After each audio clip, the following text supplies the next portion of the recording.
Welcome to IBR NOW. This is Krishna. 70 ఏళ్ల కార్యక్రమానికి స్వాగతం. ఈ 73 సంవత్సరాల కాల గమనంలో దేశంలో పల్లెలు ఏ విధంగా ఉన్నాయో తెలుసుకోవడానికి నేడు కరీంనగర్ జిల్లా గన్నేరువరం మండల్ చొక్కారావుపేట గ్రామ సర్పంచి ముస్కు కరుణాకర్ రెడ్డి గారితో ఉన్నాం.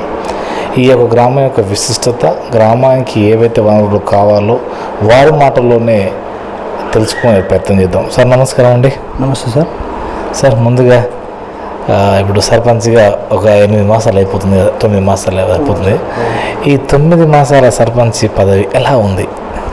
ఇప్పుడైతే 2018 చట్టంలో బాగానే ఉంది, పర్లేదు. ఇంకా ముందు ఎట్లా ఉంటుంది అనేది మాకు 2018 చట్టంలో మాకు ట్రైనింగ్ ఇచ్చినప్పుడు అన్నీ ఎక్స్ప్లెయిన్ చేశారు. ఈ 2018 చట్టంలో మీ మీద ఆంక్షలు పెట్టారు. అంటే ప్రజలతో ఎన్నుకబడినటువంటి ప్రజాప్రతినిధి మీద ఎవరికి ఆంక్షలు ఉండవు. మేమేమన్నా ఏదన్నా బంధుప్రీతికి అలాంటి క్రమంలో మాత్రం తప్ప, కానీ పనిచేయని సర్పంచుల మీద కలెక్టర్తోనే ఒత్తిడి తీసుకొచ్చి లేదంటే వేటు వేస్తూ ఉంటున్నారు. ఇది కరెక్ట్ అనుకోవచ్చా? అవును సార్. ఇప్పుడు ఊళ్ళలో కొద్దిగా జనాలకు తెలియదు కాబట్టి మనం కొన్ని చెప్పి వినిపించే పరిస్థితి ఉంటుంది. దానికి ఒత్తిడి సుధా తీసుకురావాల్సి ఉంటుంది, నాకు తెలుసు. మరి సర్పంచ్ల మీదనే ఒత్తిడి ఎందుకు? ప్రజాప్రతినిధి, ఎందుకంటే వీళ్ళు గ్రామంలో ప్రజాప్రతినిధులు కదా. సో ఒక సర్పంచ్కి దీన్ని పరిమితం చేశారు. ఇది నియోజకవర్గ స్థాయిలో ఎమ్మెల్యేలు కానీ ఎంపీలు కానీ వాళ్ళు కూడా పనిచేయకపోతే వాళ్ళపైన కూడా ఇలాంటి చట్టాలు రావాల్సిన అవసరం ఉన్నది అనుకోవచ్చు సార్. ఎందుకంటే కేవలం సర్పంచ్ మీదనే పని చేయకపోతే మీ మీద చర్య తీసుకుంటాం, రిమూవల్ చేస్తాము. అదే హరితహారం మీద బాగా ఫోకస్ ఉన్నది. అది 80 ఇప్పుడు ఎట్లా మనం 100% పెట్టినప్పుడు అలా 80% అన్న బతికించాలనేది ఒక సర్పంచ్కి బాగా, సెక్రటరీ కానీ సర్పంచ్ కానీ ప్రెషర్ ఉన్నది దాని మీద. సో ఆ తర్వాత మళ్ళీ సడలింపు కూడా చేశారు. ఇప్పుడు ఎన్ని వీలైతే అన్ని పెట్టండి చెప్పారు అట్లా చూస్తా. దాదాపు ఈ సంవత్సరం మాత్రం అంతకుముందు ఉన్న సర్పంచ్ కంటే ఈ సంవత్సరం హరితహారం వర్షాలు పడ్డాయి. హరితహారం అయితే 100% సక్సెస్ అయింది అనుకో. దాని ఈ 30 రోజుల పాలకి కూడా చాలా సక్సెస్ అయింది అనుకోవచ్చా? సక్సెస్ అయింది. జనాలు మారితే ఏదైనా చేంజ్ చేయవచ్చు. ఫస్ట్ జనాలు మారాలి. మనం ఏ పని చేయాలన్నా ఫస్ట్ జనాలు మారాలి. వాళ్ళు మారాలంటే వాళ్ళకి అర్థమయ్యే రీతిలో ఈ యొక్క ప్రోగ్రామ్స్ ఇలా ఉన్నాయి అని కూడా చెప్పవలసిన అవసరం ఉందేమో. అన్ని ప్రోగ్రామ్స్ చేసినాం మేము. ఫస్ట్ శానిటేషను, ఇంటి దగ్గర మనం శ్రమదానం చేసుకోవడం కానీ, మన ఇంటి హాల్లో ఎట్లా ఉన్నదో మన ఇంటి ముంగడ కదా అట్లే ఉండాలి, ఊర్లో కూడా అట్లే ఉండాలని చెప్పేసి జనాల మోటివేషన్ కూడా చేసినాం. చాలా సార్ ప్రోగ్రాలు పెట్టినాము. ఈ 30 డేస్ ప్రణాళికలో దాదాపు అయిపోయింది అన్నట్టు. ఈ సీసీ రోడ్డు కానీ డ్రైనేజ్ కానీ ఇక్కడ ఇంకా కావాల్సింది మిగిలి ఉందా? ఉన్నా సార్, 70% అయిపోయింది. ఇంకో 30% ఉన్నా సార్. ఎప్పటి కన్స్ట్రక్షన్ అయితేనే ఉంటుంది. వేరే విలేజ్ ఇల్లు పెరుగుతూనే ఉంటుంది కాబట్టి ఎప్పటికీ కావాల్సిన అవసరం ఉన్నది. ఇక్కడ ఇంగుడు గుంతలకు కానీ ఇంగుడు గుంతలకి ఏమైనా ప్రాధాన్యత ఇస్తున్నారా? ఇవరకు ఉన్న సర్పంచ్ అయితే ఏం చేయలేదు. ఇప్పుడే మేము మొన్ననే తీసుకున్నాం. మా ఊళ్ళో ఒక 20 ఏమో శాంక్షన్ ఉన్నాయి. అవి సుత చేద్దామంటే వర్షాలు కొట్టి కొంచెం ఇబ్బంది ఉండే. ఆల్రెడీ ఫెస్టివల్ తర్వాత మొదలు పెడతామని అవకాశం ఉన్నది. సో వాటికి ఆ డబ్బులు సరిపోతలేదని కొంతమంది అంటుండ్రు. ఏమైనా పెంచితే బాగుండా, లేదంటే కాంట్రాక్టర్ ఇస్తే మాత్రం కూడా కొద్దిగా కష్టంగా ఉందా అంటున్నారు. అది ఎవరికి వచ్చినా ఇంకొడుకుంటే శాంక్షన్ వాళ్ళే చేసుకుంటే బాగుంటుంది. దానికి ఓలా మేము ముందుకొచ్చి చేద్దామంటే చూస్తే ఇదే అన్నట్టు అమౌంట్ సరిపోక ముందుకు వస్తలేరు. ఏ సర్పంచ్ అయినా ఏ ప్రజాప్రతినిధి అయినా ముందుకు వస్తలేరు. సార్ ఇక్కడ మరుగుదొడ్లు అందరూ కూడా అనుకోవచ్చా? 100% ఇక్కడ ఉన్నాయి. ఇక్కడ కుటుంబాలన్నీ ఓటర్స్ ఎంత, మీ జనాభా ఎంత? హౌజులు 141 ఉన్నాయి. మొన్న కొన్ని పాత పడ్డాయి. మొన్న శిల తీసేసిన 30 డేస్ ప్రణాళికలో జనాభా 520 జనాభా. ఓటర్స్ 408 ఉన్నాయి. 408 కానీ ఇక్కడ ముగ్గురు పోటీతో మీరు గెలిచారు. నేను గెలిచిన. సార్ ఇక్కడ మీరు అన్న 150 పైన ఇక్కడ 5 ఇళ్ళు ఉంటాయి కాబట్టి ఇక్కడ ఎన్ని డబుల్ బెడ్రూమ్ అయితే సరిపోయే అవకాశం ఉంటుంది ఈ గ్రామానికి? దాదాపు ఇక్కడ మనం అంచనా వేయాలి సార్. అట్లా ఇప్పుడు అట్లా ఎగ్జాంపుల్ తీసుకోవాలంటే ఒక 20 మందికి అయితే అవసరం. ఆ 20 మందికి పూర్తిగా నిరుపేద వాళ్ళు అనుకోవచ్చు. అట్లా మన దళితుల 3 ఎకరాలు అనే దాన్ని చూస్తే ఒక 8 మందికి ఇప్పించినాం భూములు. క్రితంలో 8 మంది ఇచ్చారా? ఇంకేమన్నా ఉన్నారా? ఇంకా ఉన్నారు. 2-3 ఉన్నారు అంతే. ఇక్కడ మొత్తం ఉన్న వాళ్ళకి వచ్చింది అన్నట్టు. సో దాదాపు ఇక్కడ మొత్తం భూమి ఎన్ని ఎకరాలు ఉంటుంది సార్ అందాదా? మనకి ఇక్కడ మా చుక్కరాపల్లి విస్తీర్ణం 5 ఎకరాల 500 ఎకరాలు ఉంటాయి. ఇక్కడ చెరువులు ఉన్నాయి సార్? 2 దప్పల పంట పడుతుంది ఇక్కడ? పండుతుంది. అంటే చెరువు అంటే మాకు గన్నవరం దానికి సంబంధించిన దానికి ఒకటి పెద్ద చెరువు ఉన్నది, ప్లస్ ఇక్కడ మాకు ఇటు పోతే మిడ్ మానేర్ ఉన్నది, లోయర్ మానేర్ ఉంది. అంటే ఈ వాటి ద్వారా మీకు నీళ్ళు వచ్చే అవకాశం ఉంటుందా, లేకపోతే మిడ్ మానేర్ లోయర్ మానేర్ ద్వారా భూగర్భ జలాలు ఎప్పటికీ ఏది అనుకూలంగా ఉంటాయి అనుకోవచ్చా? లేదు సార్, ఇక్కడ బిక్కవాగు అనేది ఉన్నది. బిక్కవాగు అనేది ఒక్కసారి మాకు వారిందంటే 2 పంటలు పండుతాయి. అంటే ఇప్పుడు మనకు మిడ్ మైనర్ ఉంది కానీ అది ఫుల్ ఒకసారి చేయలేదు, ఒకసారి చేస్తే దాని ఫ్లో అనేది మాకు తెలుస్తుంది, అవకాశం ఉంటుంది సార్. ఏది ఇక్కంచెల్లి ఏమైనా వరుసగా వాళ్ళన్నారా? ఇక్కంచెల్లి లేరు సార్, ఒక కుటుంబం 2 కుటుంబాలు ఉన్నాయి అంతే సార్. ఇక్కడ మన అంటే ల్యాండ్ సమస్యలు ఎలా ఉన్నాయి, అధికారులు ఏ విధంగా పరిష్కరించారు? దరిదాపు ఇక్కడ ల్యాండ్ సమస్యలు దరిదాపు ఇక్కడ మాకు దగ్గర మండలం అయినా ఉంది, కొన్ని సమస్యలు మేమే పోయి నేరుగా పోయి చేయించుకోవడం జరిగింది. దరిదాపు బాగా ఏం లేవు, కాకపోతే ఒకటే మాకు బిట్ ఏంటంటే 873 అనేది సర్వే నెంబర్ సార్. అది 163 ఎకరాలు. అందులో అప్పుడు ఉన్నప్పుడు వాళ్ళు ఏం చేసారు కదా, ఒక 6 ఎకరాలన్నా వీళ్ళకి ఇచ్చారు దళితులకు. ఆ 6 ఎకరాల కాదు 160 ఎకరాలు గవర్నమెంట్ అసెంట్ భూమి అని రాసి పెట్టారు. అప్పుడు అంటే దాదాపు 2008 దాకా రిజిస్ట్రేషన్ అయినాయి, మారినాయి. కానీ 2008 ఉంది మారతలేవు ఇప్పుడు. అంటే ఇప్పుడు అదొక కీలకమైన సమస్య ఉంది అనుకోవచ్చు. అంటే సమస్య అంటే సాల్వ్ అవుతుంది, దాదాపు చేస్తాను సుత అధికారి దృష్టికి తీసుకువెళ్ళాం. మొన్నటి సుత ఎంఆర్ఓ గారిని ఇక్కడికి వచ్చి పిలిపించి అడిగినాం, చేస్తా అని చెప్పేసి మాట సుత ఇచ్చిండు. సో వాస్తవానికి అసలు ఒక్క ల్యాండ్ సమస్య ఉండద్దంటే ఈ మీ సేవా పాన్తో సహా ప్రతి సంవత్సరము విఆర్ఓలకు విలేజ్ లెవెల్లో ఉంచుకుంటూ ప్రతి సంవత్సరము 1వ నెంబర్ నుంచి చివరి నెంబర్ దాకా ఎవరు ఎంత సాగు చేస్తున్నారు, ఏ పంట వేస్తున్నారు ఇలాంటిగా రాసి అది గ్రామ సభలో చదివి వినిపించి పలానా రైతుకి ఇంత ఉన్నది భూమి ఈ పంట వేశాడు అని చదివి విన్న తర్వాత గ్రామ సభ కూడా ఒక ఆమోద ముద్ర వేస్తే ఎలాంటి సమస్య ఉండదు అనేది మా అభిప్రాయం. మీరు ఏమంటారు? అది మంచి సలహా సార్ మీరు ఇచ్చేది, అక్కడ చేస్తే బాగుంటుంది. సో ఇలా కనుక చేస్తే ప్రతి సంవత్సరం చేయాలి, చేస్తే ఒక్కరు కూడా కోర్టుకు పోయే అవకాశం ఉండదు. ఎందుకంటే గ్రామ సభనే ఒక ఆమోద ముద్ర వేస్తుంది. గ్రామ సభ ఆమోద ముద్ర ఎత్తే అది సంవత్సరం దాకానైతే చేసుకోవచ్చు. సో అలా ఇలా చేస్తే ఒకరు కూడా కోర్టు పోయే అవకాశం ఉండదు కదా సార్? కోర్టు దాదాపు ఇక్కడైతే కోర్టు కేసులు ఏం లేవు సార్ మా దగ్గర. ఇలా కనుక వాళ్ళు ఇప్పుడు రాబో చట్టంలో ఇలాంటి నిబంధన కూడా ఉంటే చాలా బాగుంటుంది అనుకోవచ్చు కదా? ఉంటే ఇది మంచిది కదా సార్ రైతులకు.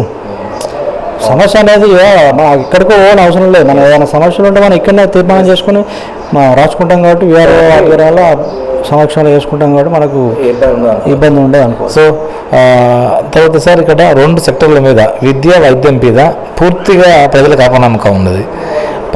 ప్రైవేట్ స్కూళ్ళకే తోలడము, ప్రైవేట్ హాస్పిటల్కే పోవడము. సో ప్రజలకు ఈ యొక్క వైద్యం మీద విద్య మీద నమ్మకం అంటే మార్పు రావాల్సిన అవసరం ఉంది అనుకోవచ్చా? రావాలి సార్. అంటే యాక్చువల్గా చెప్పాలంటే మా వాళ్ళకి గవర్నమెంట్ స్కూల్ మూతపడ్డది సార్. అంటే వాళ్ళకు అది చాలా దూరం ఉన్నది, 1/2 కిలోమీటర్ దూరం ఉన్నది. అందరూ ఏంటంటే ఎస్సీ హాస్టల్ బీసీ హాస్టల్ కాబట్టి ఉన్న ఎస్సీ బీసీలను హాస్టల్లో చదివేసరికి ఉన్న జనాభా ఏంటంటే తక్కువై వాళ్ళ చూస్తే ప్రైవేట్ స్కూళ్ళకు తొలగడం పోతున్నారు. సార్ ఇంకోటి అసలు ఈ విద్యా వ్యవస్థ పక్కదారి పట్టింది ఎక్కడంటే ఉపాధ్యాయుల పిల్లలను వాళ్ళ స్కూల్లో అంటే ఆ ప్రభుత్వ స్కూల్లో వేయకపోవడం వల్ల అనుకోవచ్చు కదా? అనుకోవచ్చు సార్ అట్లా. సో ఇప్పటికైనా కానీ ఇప్పటి నుంచి ఏ పిల్లలైతే ప్రభుత్వ స్కూల్లో చదువుతారో వాళ్ళకే ఉపాధి కల్పిస్తామని అని ఒక చట్టం పట్టుకొస్తే అందరూ సెట్ అయ్యే అవకాశం ఉంటుంది అనుకోవచ్చా? ఉంటుంది సార్, అనుకోవచ్చు. ఓకే. సో ఇంకోటి సార్, ప్రభుత్వ వైద్యులై ఉండి ఇక్కడ ఏది ప్రతి సంవత్సరం బడ్జెట్ అంటే 1000 కోట్ల బడ్జెట్ కూడా కేటాయించినప్పటికీ ఇంకా కూడా ప్రైవేట్కి సామాన్య ప్రజలు పోతున్నారంటే దాని కారణం ఏంటంటే ఇక్కడ ఆ డాక్టర్ మంచిగా చూసుకోడు, లేదంటే దాన్ని ఏమంటారు కదా టచబుల్ కూడా చేయకుండా ఇక్కడ పరికరాలు లేవని, టెస్టులు లేవని, లేదంటే మేము పనిచేసే కాడ ఉన్నాయని, లేకపోతే వాళ్ళకు కూడా హాస్పిటల్ ఉండడం, ఇది చాలా ఇది బాగా అనుకోవచ్చు కదా సార్? బాధాకరమే. అంటే ఇది ఏంటంటే మాకు అందుబాటులో ఇక్కడ దగ్గర మాకు మండలి కొత్తగా ఉంది కాబట్టి ఇక్కడ ప్రాథమిక ఆయుర్వేదిక్ లేదు దగ్గర. అంటే దాదాపు మా ఊళ్ళో ఉన్న వాళ్ళు అయితే దాదాపు కొందరు గవర్నమెంట్ హాస్పిటల్కి అయితే ప్రాణాలు తెస్తారు. సరే ఏదేమైనా కానీ ప్రభుత్వ వైద్యులలో కూడా మార్పు రావాల్సిన అవసరం ఉన్నది. వీళ్ళ మీద కూడా కొన్ని కఠిన చట్టాలు కానీ లేకపోతే ఉన్న చట్టాలను అమలు చేయాల్సిన తీసుకొస్తే బాగుంటుంది సార్. అది వాళ్ళకి సుతా తెలుసు, అధికారులకు సుతా తెలుసు, కానీ తీసుకొచ్చేంత అది మన దగ్గర మనం అంత అట్లాంటి చట్టాలు వస్తే మాత్రం మనం స్వాగతించవలసిందే. ఎందుకంటే అది అందరికీ ఇప్పుడు మెయిన్గా అన్ని విషయాలలో మధ్యతరగతి వాళ్ళు డెవలప్ అవ్వాలంటే విద్యం వైద్యం ఫ్రీ ఉన్నదంటే దరిదాపు ఆటోమేటిక్గా ఇబ్బంది ఉండదు, డెవలప్ అవుతారు. కాబట్టి సో అలా ప్రభుత్వాలు అంటే ప్రజలకు మేలు కోరే చట్టాలు పట్టుకోవాల్సిన అవసరం ఉందనుకోవచ్చు. తీసుకురావాలి సార్. రైతు బంధు 5-10 ఎకరాలకు కుదిస్తే బాగుంటుందా, 100 ఎకరాలకు కానీ రియల్ ఎస్టేట్కి ఇస్తే బాగుంటుందా? అంటే మా ఊళ్ళో అందరూ మ్యాక్సిమం 10 ఎకరాల లోపు ఉన్న వాళ్ళే చాలామంది ఉన్నారు. 20 ఎకరాలు 30 ఎకరాలు ఉన్న వాళ్ళు ఒక 5% తెల్లరు. 10 ఎకరాల వాళ్ళకి ఇస్తేనే అందరూ అంటే రైతు బంధు అనేది నాకు తెలిసి నిజంగా పథకం కరెక్ట్ కాదు సార్. ఏంటంటే మద్దతు ధర అనేది ఒక గవర్నమెంట్ రేటు. ఇప్పుడు కేంద్ర ప్రభుత్వం 1830 ఇస్తుంది. దానికి కేసీఆర్ మన రాష్ట్ర ప్రభుత్వం 200 లేకపోతే 150 100 కలిపి ఇస్తే బాగుంటుందని నా ఆలోచన. ఏంటంటే కొందరు భూములు ఉన్న వాళ్ళు దర్యాప్తు చేసుకుంటలేరు, లేని వాళ్ళు ఏంటంటే కౌలు రైతులు చేసుకుంటూ ఉన్నారు. సరే పంట పండించుకున్న వాళ్ళు కష్టపడి చేసుకున్న వాళ్ళకి సుత్త ఫలితం లేకుండా ఉన్నది. అందుకే మద్దతు ధర విన్నే ఏమన్నా ఎక్కువ మనకి ఇస్తే బాగుంటుందని మా ఆలోచన. అంటే ఇప్పుడు ఇలా ఇచ్చేసరికి ఒకవేళ 10 ఎకరాల రైతు పైన ఉన్నవారికి కూడా ఇచ్చేసరికి వాళ్ళు వ్యవసాయం చేసుకోకుండా, వ్యవసాయం చేసినా గంట వస్తుంది డబ్బులు, వ్యవసాయం చేయకుండా బేగా వేస్తున్నాయి. 10 ఎకరాల మీద ఉన్న వాళ్ళు ఏం చెప్తారంటే 10 ఎకరాలు ఇస్తే కౌలు ఎట్లా వస్తుంది, ప్లస్ ఈ గవర్నమెంట్ ఇచ్చే రైతు బంధు వస్తుందని చెప్పేసి వాళ్ళు చేస్తలేరు. ఈ వ్యవసాయం చేసిన వాళ్ళకి ఏంటంటే ఇటు మనం కౌలు కట్టాలి, ప్లస్ వచ్చే పైసలు వాళ్ళకి పోతున్నాయి, మనకు మద్దతు ధర వస్తలే అని చెప్పేసి మొత్తం చెప్తారు. అంటే రోజుకి వ్యవసాయం అనేది తక్కువ అయిపోతుంది. సో తక్కువ అయిపోవడం వల్ల అంటే వ్యవసాయం తక్కువ అవుతుంది, రైతు బంధు మాత్రం అందరికి అందుతుంది. ఇది ఏంటంటే ఇది చాలా దుష్టంగా అనుకోవచ్చు. అంటే ఒక 5-10 ఎకరాలకు కుదిస్తే అసలు వాస్తవానికి 5 ఎకరాలకు కుదిస్తే బాగుంటుంది అనుకోవచ్చు, అంతే కదా? అంటే 10 ఎకరాల లోపు ఇవ్వచ్చు సార్. సో 100 ఎకరాలు ఉంటే అతనికి 5 లక్షలు వస్తున్నాయి, దాంతోపాటు ఇంకో ఎకరం కొనే అవకాశం ఉంటుంది. అసలు పని చేయడు, ఏం చేయడు, అంతే కదా సార్? అదే కాబట్టి అలాంటి మార్పులు ఇప్పటికైనా కానీ 4 దఫాలు పోయింది. కానీ సరే ఇప్పుడు ఈ 5 దఫాలు కానీ సో అలాంటి భూములకు ఇవ్వాల్సిన అవసరం లేదనుకోవచ్చు, అంతే కదా సార్? ఇప్పుడు నిర్ణయం తీసుకుందని చెప్పేసి మాకు చూద్దాం ఒక ఉన్నది. మొన్న 4 దఫాలుగా డబ్బులు పోయినాక ఇప్పుడు నిర్ణయం తీసుకోవడం రావడం ఇది కూడా కొంత శోచనీయం అనుకోవచ్చు కదా సార్? వాళ్ళకి ఆలోచన వచ్చిందో రాలేదా సార్? వాళ్ళైతే ఫస్ట్ టైం అట్లా చేసారు. సరే ఇస్తే మన ఇట్లకి ఇస్తలేరు అనుకోవడం మూర్ఖత్వం. ఎందుకంటే మనకు డబ్బులు అవి మన డబ్బులే కాబట్టి ఏదో విధంగా మనకు తెలియకుండానే మన దగ్గరికి వెళ్ళిపోతూనే ఉంటాయి, ఉండలేదే మళ్ళీ జమ అవుతూనే ఉంటాయి కదా. కాబట్టి ఇది 5 ఎకరాల లోపల సన్నకారు రైతు, కాబట్టి 10 ఎకరాల లోపు అయితే ఇస్తే బెటర్ సార్. సరే ఓకే. ఈ గ్రామానికి ఇది చొక్కారావుపేట. అసలు చొక్కరావుపల్లి అని ఎట్లా పేరు వచ్చింది? ఇది ఎందుకంటే రాజుల ఇక్కడ ఉండేటోళ్ళు అన్నట్టు, అంటే మన దొరలు ఉండే అన్నట్టు. అయితే వాళ్ళు ఇక్కడ వెళ్ళిపోగా సుక్కారావు అని ఒకడే ఉండే, ఆయన పేరు పెట్టి ఆయన దిక్కించి వెళ్ళిపోయడం అని జరిగిందని మాకు. అంటే ఆయన కొంత ఇక్కడ ఉన్న భూములను అందరికీ పంచిందనుకోవచ్చు. ఇచ్చిపోయినా అంటే అప్పుడు మనకు ఎంత తెలియదు కానీ ఇచ్చిపెట్టి పేరు ఇక్కడ ఉన్న పీపుల్స్ వాళ్ళ పార్టీలో పనిచేసి అమర్లేని వాళ్ళరా? ఇవ్వలేరు సార్. ఇక్కడ లొంగిపోయిన వాళ్ళరా? లేరు ఇక్కడ లేరు. ఇక్కడ చెల్లి జిల్లా స్థాయి అధికారులు ఉన్నారా? లేరు సార్. ఇక్కడ జిల్లా స్థాయి నాయకులు ఉన్నారా? జిల్లా స్థాయి నాయకుడు కాంగ్రెస్ అనంతరెడ్డి అని ఉన్నాడు. ఎవరు వాళ్ళు? అనంతరెడ్డి మాజీ సర్పంచ్ చేశారు. అంటే మాజీ సర్పంచ్ చేసి ఇప్పుడు జిల్లా స్థాయిలో ఏమన్నా పొలిటికల్ ఉన్నాడు ఆయన? ఇప్పుడు లేడు. ఇప్పుడు ప్రస్తుతానికి ఇంటి దగ్గర ఉంటుండే, వ్యవసాయం చేసుకుంటాను. సో ఇప్పుడు ఎలాంటి పొలిటికల్ లేడు. ఓకే. ఈ గ్రామంలో అన్ని కులాలు ఉండే అవకాశం ఉంటుంది ఇక్కడ? అంటే ఇక్కడ దాదాపు 3 కులాలు ఉన్నాయి సార్. ఎస్సీ ఫస్ట్ మన ఓసీ ఉన్నది, తర్వాత ఎస్సీ ఉన్నది, ఒక 5 ఇండ్లు బీసీ ఉన్నాయి. Okay sir. ఇక్కడ అంటే ఎందుకంటే ఇప్పుడు ఈ గొల్ల కుటుంబాలు వెళ్ళారు అనుకోవచ్చు. సో ఇక్కడ అన్నిటికీ కుల భవనాలు ఉన్నాయి సార్ ఇక్కడ? అంటే ఒకటే ఎస్సీ మన కమ్యూనిటీ హాల్ పెట్టినా సార్, అన్ని కులాలు వాడుకుంటున్నాయి ఇప్పుడు అది. సో దాంతోపాటు ఈ గ్రామంలో అంటే మీ యొక్క ఇది హరితావరణ భావం ఎన్ని వేల చెట్లు నాటాలి? అంటే మా విలేజ్ మట్టుకైతే మాకు ఇప్పుడు మన ఖాళీ ప్లేస్ ఎక్కలేదు సార్. రైతులు వాళ్ళు ముందుకు వస్తలేరు. ఆల్రెడీ మొన్న ఈ రోడ్డు ఇరువైపులనే పెట్టడం జరిగింది, ప్లస్ గవర్నమెంట్ ల్యాండ్ 2 ఎకరాలు ఉంటే సుతా గుర్తించి అక్కడ సుతా పెట్టడం జరిగింది సార్. మేము 8,000 చెట్లు పెట్టినాం సార్ ఇక్కడ. సో ఈ గ్రామంలో ఏమన్నా చెప్పుకోదగ్గ గుళ్ళు గోపాలు లాంటివి ఉన్నాయి అనుకోవచ్చా? ఇక్కడ ఏం లేవు సార్. మా ఊళ్ళో అందరూ వ్యవసాయం చేసుకుంటారు, వాళ్ళు ముందుకు రాలేదు సార్. దాన్ని 5 సంవత్సరాల్లో మీ ఏదన్నా ఒకటి గుడి కట్టాలని. ఏదైనా మీ శ్మశాన వాటికి కానీ డంపింగ్ యార్డ్ ఉంది ఇక్కడ? అది మొన్ననే మన ఎంఆర్ఓ గారు ఆర్ఐ గారు వచ్చి గుర్తించారు సార్. మాకు ఇక్కడ గవర్నమెంట్ ల్యాండ్ ఉంటే అందులోకి 20 గుంటలు తీసి ఇచ్చారు. ఇవాళ సర్టిఫికేట్స్ వస్తే మాకు ఇస్తున్నారు. మేము పనులు దాన్ని ఈ ఫెస్టివల్ తర్వాత స్టార్ట్ చేద్దామని అనుకుంటున్నాం. సో మీరు మీరు మీరు రాజకీయ జీవితం ఇప్పుడే మొదల లేకపోతే క్రితంలో ఏమైనా చేశారు? 5 సంవత్సరాల క్రితం నేను టీఆర్ఎస్ పార్టీ గ్రామశాఖ అధ్యక్షుని చేసిన సార్. అప్పుడు అధికారంలోకి వచ్చినప్పుడు టీఆర్ఎస్ పార్టీ నుంచి అప్పుడు అది అన్నీ ఉన్నాయి కదా సార్ లూలు. అప్పుడు సుద్దా ఇట్లా టీఆర్ఎస్ పార్టీలో జరిగి 5 సంవత్సరాలు గ్రామశాఖ. అంటే ఏమన్నా తెలంగాణ ఉద్యమంలో పాత్ర ఉందనుకోవచ్చా? లేదు సార్. అప్పుడు ఇక నేను బయట దుబాయ్లో ఉన్నా. అంటే మీరు దుబాయ్లో వచ్చారా? దుబాయ్ వచ్చిన సార్. ఇక్కడ కారణం ఏందనుకోవచ్చు? అంటే ఏది ఇక్కడి నుంచి అక్కడికి వలస పోయినట్టేనా? అంటే ఏది పనికొరకు పోయినట్టేనా? పనికొరకేమో సార్. ఇక్కడ ఉపాధి తక్కువ. అన్నయ్యకప్పుడే దుబాయ్కి వచ్చిండు. ఇక్కడ పెళ్లి చేసుకున్నాడు, ఇక్కడనే ఉన్నాడు. ఇద్దరికి చేసుకునేంత భూమి లేక భూమి తక్కువ ఉన్నదని. సో అక్కడ ఇక్కడ ఉపాధి ఎలా ఉంది అసలు? ఇక్కడ స్వేచ్ఛ ఉంటుంది కదా, అక్కడ ఉంటుంది సార్. అన్ని పెట్టుకోవడం అక్కడికి పోవడమే, కష్టపడడానికి పోయినాం. ఇవన్నీ ఏం లేవు, చక్కగా పని చేయాలి, ఏది డబ్బులు రావాలి. మరి ఇక్కడ కూడా రోజుకు 500 సంపాదించుకోవచ్చు కదా. అంటే అక్కడితో పోలిస్తే ఇక్కడ కూడా బతికే అవకాశం ఉంది కదా. అంటే నేను 2008లో పోయినా సార్, 11లో వచ్చిన. అప్పుడు ఇంత వాటర్ అనేది లేదు. ఇంత ఇక్కడ అప్పుడు ఇంత అంటే ఇప్పుడు ప్రస్తుతం అవుతున్నాము కూలీ వేతనము సరిఫోన్ అవుతుంది కానీ అప్పుడు లేదు అనుకోవచ్చు. ఇక్కడ లేదు. అప్పుడు ఇంత కూలీ లేదు, ఇంత టెక్నాలజీ లేదు, ఇంత పరిస్థితి లేదు సార్. అంటే వలసలు ఇంకా కూడా ఉన్నారు ఎవరన్నా? ఇక్కడ ఏం లేదు సార్. చొక్కరాపల్లి కాడ మీరే అప్పుడు 20 మంది ఇక్కడి నుంచి వెళ్ళారు సార్. అప్పుడు కొంచెం కరువు ఉండే ఊళ్ళో 4-5 సంవత్సరాల కాలం అయింది. ఇప్పుడు లేక పేరు సార్. ఇప్పుడు దాదాపు వాస్తవానికి తెలంగాణ వచ్చిన తర్వాత కొద్దిగా ఉపాధి పెరగాల్సిన అవసరం ఉన్నది. ఈ గ్రామంలో ఏమన్నా ఉపాధి కొంతమందికి వచ్చింది అనుకోవచ్చు. ఇక్కడైతే ఇప్పుడు ఎవరికి రాలేదు సార్, ఏం రాలేదు. సో అంటే కొంతమంది డిగ్రీ పట్టబంది ఉంటారు కదా, సో వాళ్ళకైతే ఇప్పుడు ఉపాధి రావాల్సిన అవసరం ఉంది అనుకోవచ్చు కదా సార్? ఉన్నాయి కదా సార్.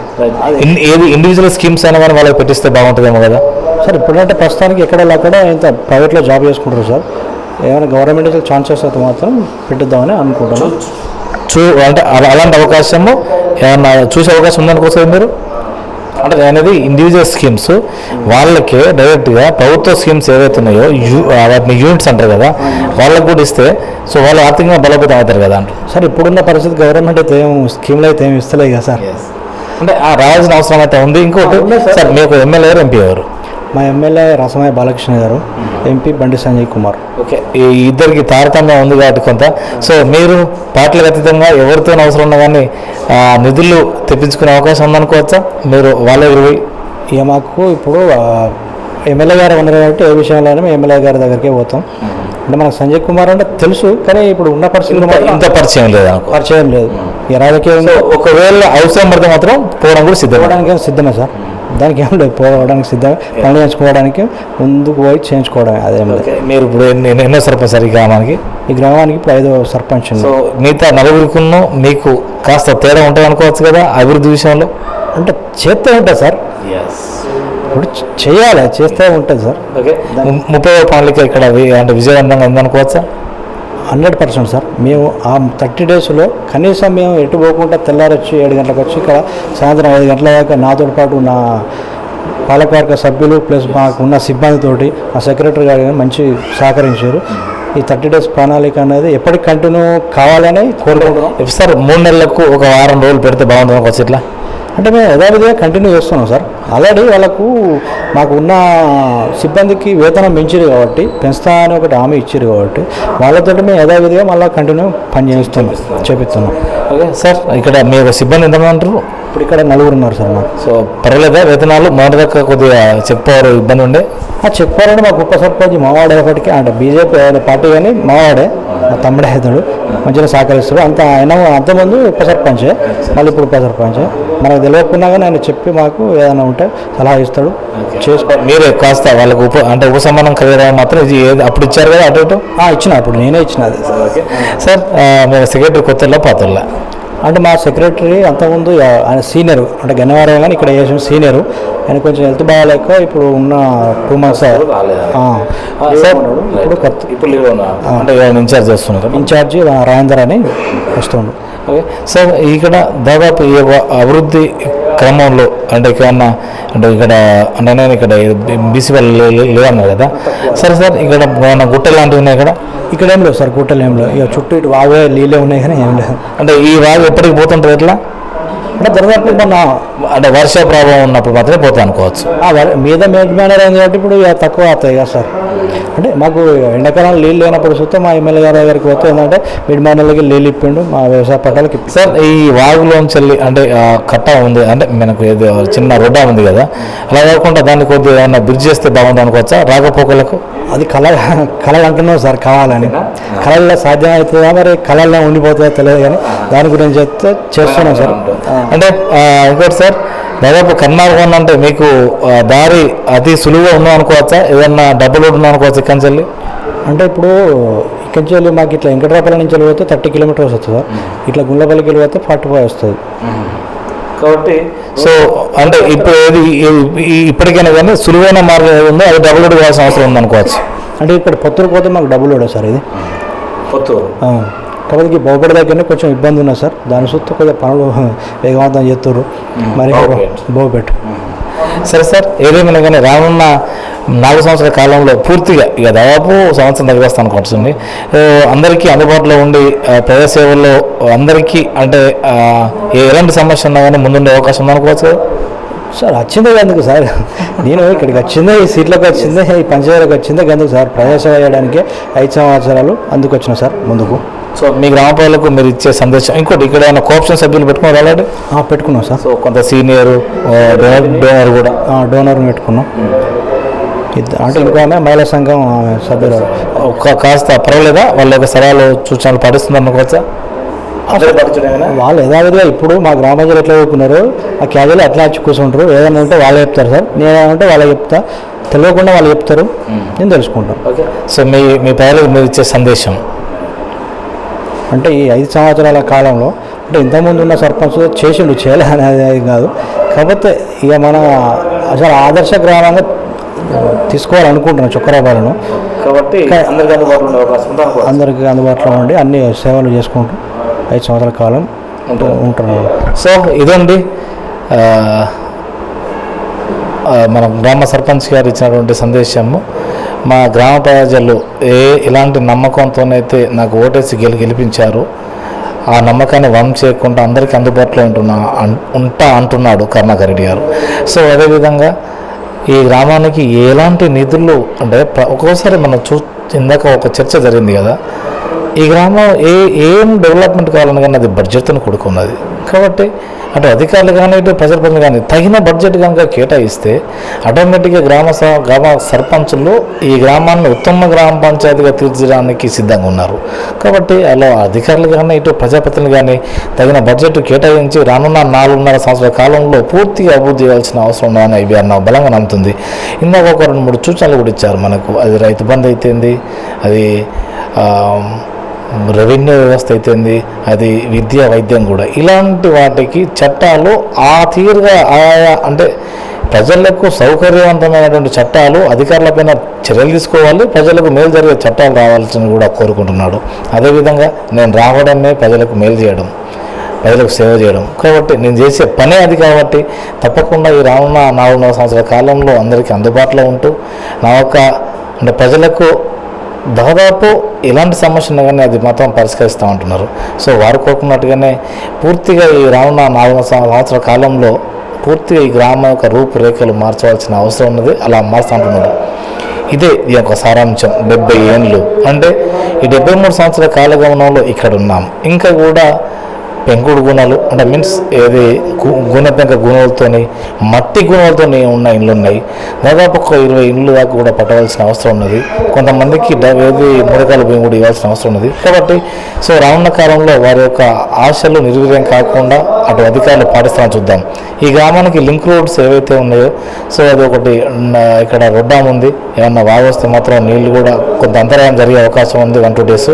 కాబట్టి అలా జరగకుండా అది కూడా ఒక ఏది బ్రిడ్జ్ కావాల్సిన అవసరం ఉన్నా అంటున్నారు. సో ఆ దిశగా అధికారులు ప్రజాప్రతినిధులు ఆలోచన చేస్తారని ఆశిద్దాం. Thank you. చూస్తామండి IBR NOW మరొక కార్యక్రమంలో మరొకరితో కలుసుకుందాం. అంతవరకు సెలవు. నమస్కారం సార్. నమస్కారం సార్. థ్యాంక్ యూ అండి. ఓకే. GSR హాస్పిటల్స్ హైదరాబాద్ లో గ్రహణం మురికి ఉచిత ఆపరేషన్లు చేయబడును. దాదాపు 30,000 నుంచి 40,000 రూపాయల వరకు ఖర్చయ్యే ఈ ఆపరేషన్లు ఉచితంగా చేయబడును. గమనిక: చికిత్సకు వచ్చువారు 3 రోజులకు సరిపడా దుస్తులు తెచ్చుకోగలరు. వివరాలకు GSR institute of facial plastic surgery, Saidabad, Hyderabad.